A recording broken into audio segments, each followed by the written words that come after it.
नमस्कार। Digital learning Hindi की कक्षा में आपका स्वागत है। मैं हूं पुण्यपाल सिंह बुंदेला, शासकीय उच्चतर माध्यमिक विद्यालय क्रमांक 2 छतरपुर से। आइए मिलकर गाते हैं, गुनगुनाते हैं प्रसाद जी का एक मधुर गीत। ऐसा गीत जो छायावाद की अवधारणा को जीवंत कर देगा।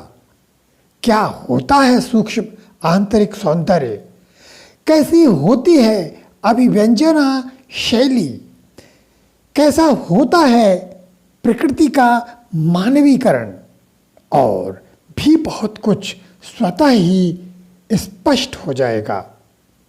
सबसे पहले इस गीत का गायन करते हैं। उषा काल है, एक सखी दूसरी सखी को जगाते हुए कहती है, बीती विभावरी जागरी, बीती विभावरी जागरी, अंबर पनघट में डुबो रही, तारा घट उषा नागरी, बीती विभावरी जागरी, खग कुल कुल कुल सा बोल रहा, किस लय का आंचल डोल रहा, लो वह लतिका भी भर लाई, मधु मुकुल नभल रस गागरी,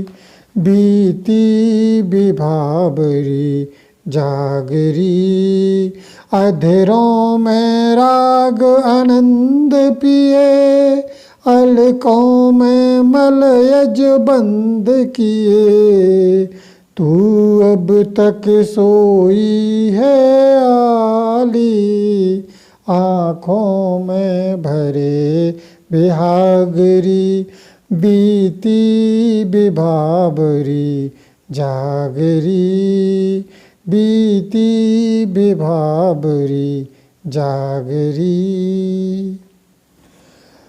उषा काल है, एक सखी सोई हुई है, उसकी दूसरी सहेली उसे जगा रही है।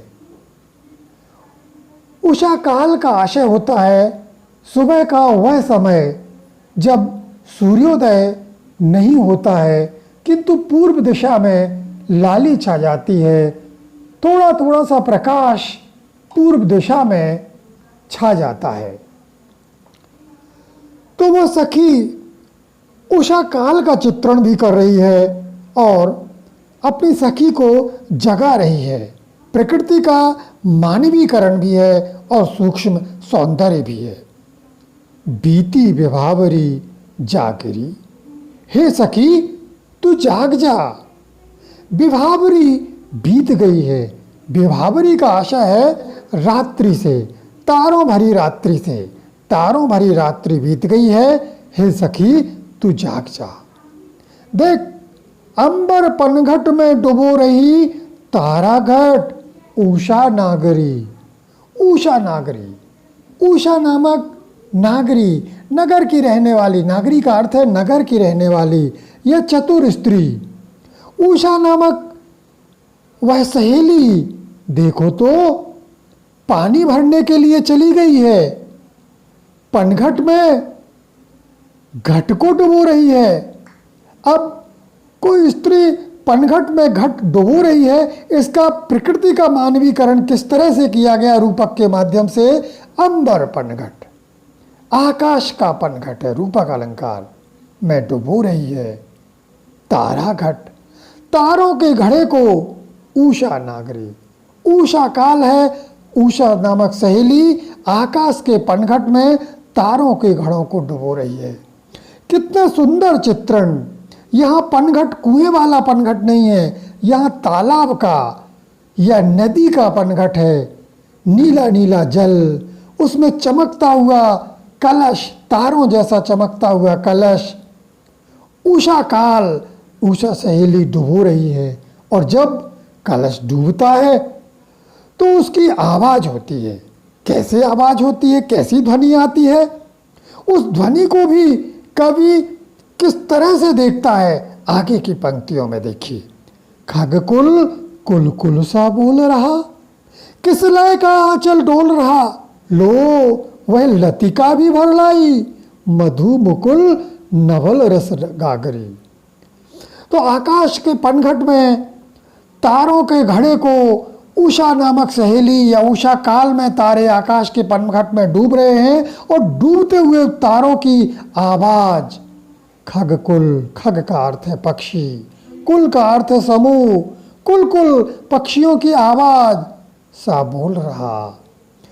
पक्षियों का समूह कुल कुल करके बोल रहा है, और ऐसा प्रतीत हो रहा है जैसे आकाश में डूब रहे तारों की आवाज हो।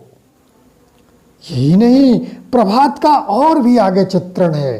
किस लय का आंचल डोल रहा, सुबह ठंडी ठंडी जूड़ी जूड़ी धीमी धीमी हवा बहती है। उस हवा के संग संग कोमल कोमल नन्हे नन्हे हरे पत्ते हिलने लगते हैं। किसलय, किसलय का अर्थ है कोमल नन्हे नन्हे पत्ते। तो किसलय का आंचल पल्लू डोल रहा, हिल रहा है। सुबह ठंडी ठंडी हल्की हल्की हवा से पत्ते हिल रहे हैं, और वह हिलते हुए पत्ते प्रसाद जी कहते हैं कि उषा नामक उस नागरी, उस सहेली के धोती का हिलता हुआ पल्लू है। लो वह लतिका भी भर लाई, मधु मुकुल नवल रस गागरी। वो कहती है, हे सखी देखो वह लतिका, लतिका का अर्थ लता नामक सहेली, दूसरा अर्थ पेड़ों की लताएं। लो वह लतिका भी भर लाई, वह लता भी भरकर ले आई है। नवल रस गागरी, नवल नए रस से भरी हुई, जल से भरी हुई गागर भर के ले आई। अर्थात पेड़ों की लताओं से फूलों की खुशबू आ रही है। तो वह खुशबू भी कवि कहता है कि लता नामक सहेली फूलों की खुशबू से भरी हुई गागर को लेकर आ गई है। लो वह लतिका यानी लता भी भर लाई, लेकर आ गई है। मधु, सुगंधी, मुकुल, फूलों कलियों की, नवल नए रस, रस की गागरी, गागर अर्थात वृक्षों की लताओं में जो फूल खिले हैं, उन फूलों की खुशबू चारों ओर बिखर गई है।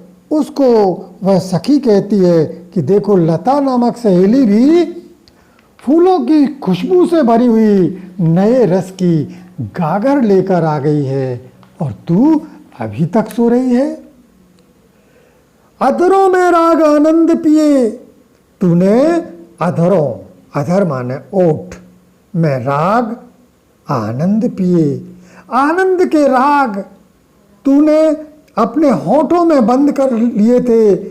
अपने होठों से तूने रात्रि में आनंद के राग नहीं गाए, आनंद के राग तेरे होठों में बंद थे। अलकों में मलयज बंद की, अलक कुंतल केश कच बाल, तो तेरी अलकों में, तेरे बालों में मलयज, मलयज का अर्थ है चंदन, तेरे बालों में रात्रि में जो चंदन की खुशबू लगाई थी, वह चंदन की खुशबू अभी भी तेरी अलकों में, तेरी बालों में बंद है, और तू सो रही है। तेरे होठों में आनंद का राग अभी भी बंद है, वह तूने गाया नहीं है। तू अब तक सोई है आली, हे आली, आली का अर्थ है सखी, हे सखी तू अब तक सोई हुई है। आंखों में भरे बिहागरी, तेरी आंखों में अभी भी बिहाग का राग भरा है। बिहाग एक श्रृंगार का राग है, वियोग श्रृंगार का राग है। तो अभी भी वियोग श्रृंगार से भरी हुई और सो रही है। सुबह हो गई है, कितना सुंदर दृश्य है। एक नया सवेरा, इंतज़ार कर रहा है, प्रतीक्षा कर रहा है और तू अभी तक सोई है। बीती विभावरी, रात्रि बीत गई है, हे सखी तू जाग जा। इस तरह से इस कविता में प्रकृति का मानवीकरण है। पनघट आकाश है, उषा काल एक सहेली के रूप में है। लताओं से आ रही खुशबू, ऐसा लगता है जैसे लता नामक सहेली जल की गागर भर के ला रही हो। और हिलता हुए पत्ते मोती के पल्लू के रूप में प्रकट किया गया है। इसमें जो सौंदर्य है वह सूक्ष्म सौंदर्य को चित्रित किया गया है। अब बात कर लेते हैं इस पद्यांश के काव्य सौंदर्य की। प्रकृति का मनोहारी कोमल सरस चित्रण इसमें किया गया है। माधुर्य गुण है, वियोग श्रृंगार रस है, शुद्ध परिमार्जित खड़ी बोली का इसमें प्रयोग किया गया है और लाक्षणिकता इसमें आ गई है। तो इस प्रकार से यह तो हो गई इस गीत की व्याख्या। अब इस पाठ की पुनरावृत्ति प्रश्नोत्तर के माध्यम से कर लेते हैं। अब विद्यार्थियों का बार बार आग्रह आ रहा है कि सर आप प्रश्नोत्तर कब लिखाएंगे, प्रश्नोत्तर कब कराएंगे। तो मैं स्पष्ट कर देना चाहता हूँ कि मैं अपने विद्यार्थियों को रट्टू तोता नहीं बनाना चाहता। मैं हिंदी सिखाने के लिए YouTube पर आया हूँ। मैं हिंदी के कौशलों में आपको पारंगत करने के लिए आया हूँ, इसलिए प्रश्नोत्तर नहीं लिखाऊंगा। हाँ, आपको यदि कठिनाई है तो उन प्रश्नों के उत्तरों का संकेत भर करूँगा। आपको प्रश्नों के उत्तर स्वयं तैयार करने हैं। प्रश्नों के उत्तर 3 तरह से तैयार करने हैं, अति लघु उत्तरीय, लघु उत्तरीय और दीर्घ उत्तरीय के रूप में। तो इसी ढंग से आज आरंभ करते हैं। पहला प्रश्न है, प्रस्तुत गीत में तारागण को किस रूप में चित्रित किया गया है। स्पष्ट ही हो गया। इस गीत में उषा काल में आकाश के पनघट में तारे रूपी घड़ों के डूबने की बात की गई है। अर्थात उषा काल है और आकाश के पनघट में तारों रूपी घड़े डूब रहे हैं। दूसरे अर्थ में देख सकते हैं कि भोर के समय उषा नामक सहेली पनघट में अपने घड़ों को डुबो रही है। दूसरा प्रश्न है, कवि ने पनघट किसे कहा है। उत्तर होगा, कवि ने पनघट आकाश को कहा है। उषा काल है, आकाश के पनघट में उषा तारों के घड़ों को डुबो रही है। तीसरा प्रश्न, विभावरी के बीतने पर उषा नागरी क्या कर रही है। विभावरी के बीतने पर उषा नागरी अंबर के पनघट में तारों के घड़े को डुबे रही है। या यह कह सकते हैं कि उषा काल है, आकाश के पनघट में तारों के घड़े डूब रहे हैं। उषा नामक स्त्री सुबह सुबह पनघट पर जाकर घड़े को डुबो रही है। खगकुल कुलकुल सा क्यों बोलने लगा है। इसका उत्तर भी यही होगा कि प्रभात की वेला है। प्रभात के प्रभाव के कारण पक्षीगण चहचहाने लगे हैं। इस बात को कवि ने मानवीकरण के रूप में प्रस्तुत करते हुए कहा है कि उषा काल में आकाश के पनघट में तारों के घड़े डूब रहे हैं और उन्हीं घड़ों के डूबने की जो ध्वनि है वो पक्षियों के कुलकुल के रूप में सुनाई दे रही है। अगला प्रश्न है, भोर होते ही प्रकृति में कैसी कैसी चेतनता आती है। परीक्षाओं में प्रायः देखा जाता है कि इस प्रश्न का उत्तर विद्यार्थी गलत लिखते हैं, पाठ से संबंधित नहीं लिखते। कोई कहता है पानी बरस रहा है, बादल गिरे हैं, फूल खिले हैं, तो ऐसा नहीं है। प्रसाद जी के इस गीत के आधार पर इसका उत्तर लिखना है, ध्यान रखिए। भोर होते ही आकाश में तारे डूबने लगते हैं, पक्षियों की मधुर ध्वनि चारों ओर सुनाई देती है, पेड़ों के कोमल कोमल पत्ते धीमी धीमी हवा के साथ हिलने लगते हैं,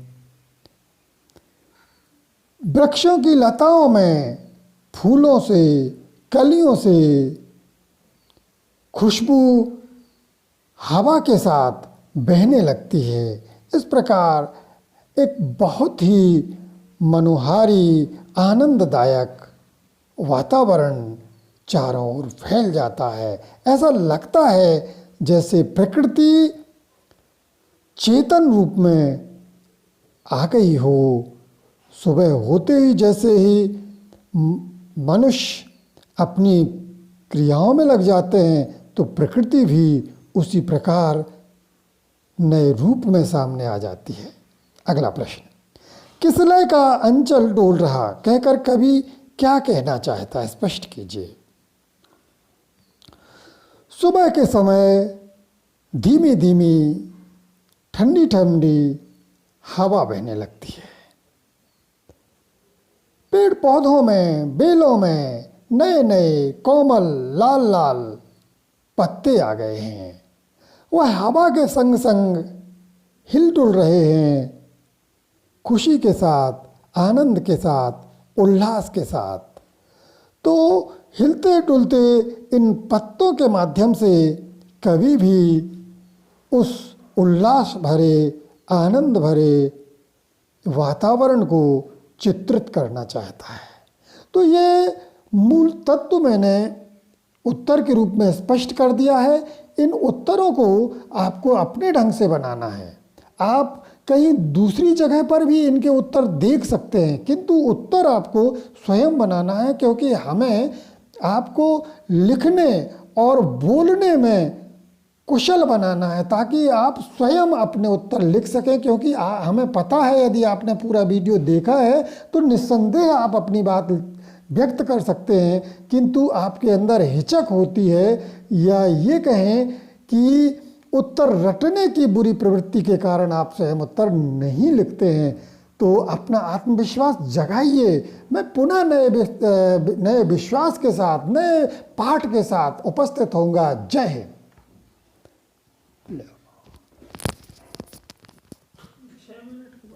ठीक है, बड़ा तो नहीं हो गया।